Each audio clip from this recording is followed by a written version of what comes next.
To talk more about the situation in Afrin, Syria, I'm joined by Pierre Overberg. He's a pastor and has made numerous trips to northern Iraq. He joins me now via Skype from Norway. How bad is the fighting in Afrin right now?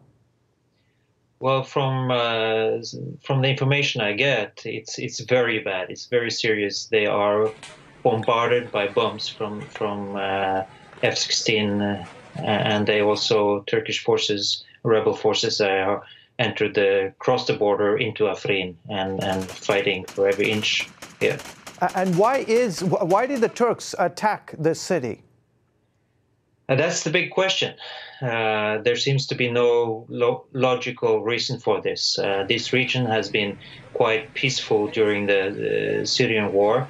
A lot of refugees have taken shelter there, but it seems that what they're saying is they're calling the Kurdish forces for terrorist groups associated with PKK, which is there's no organic link, but seems to be their excuse for doing what they're doing.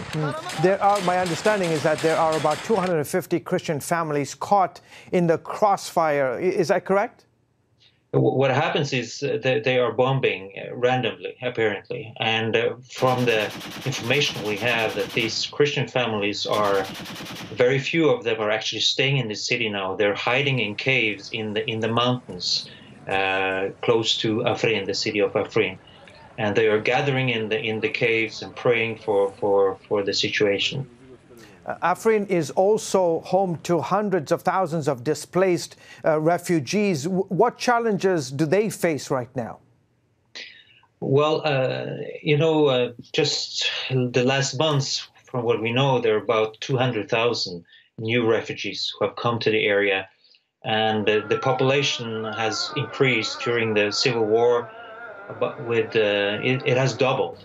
And many of them started to settle down in this area. They're falling in love with Afrin, and now they are again being attacked, and a lot of them are wanting to stay and defend themselves. And my understanding is that many of those refugees, along with Kurds, have come to Christ recently, right?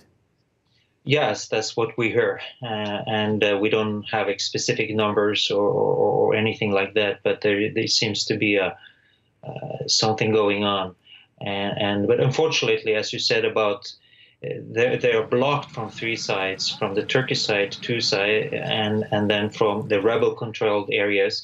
So there's only one access point, and that's through the Syrian government-controlled areas. So it's very limited with aid and provision for the people there. How can we pray for the situation that is unfolding right now in Afrin? Well, what the believers ask us to pray is that the international community, with America and Russia, that they will stop this bombing. Russia controls the airspace. They could easily stop the Turkish invasion. And America, that has been partnering with the same forces, just in other areas of Syria, defending, beating ISIS, Al-Qaeda groups, Al-Nusra groups. All these groups have been overcome by these Kurdish fighters. So it's a really big paradox that they are now suffering this attack from Turkey. And really, America really needs to stand up and stop this. They can do it. Okay, terrific. Thank you so much for coming on the show. Thank you. Thank you, sir.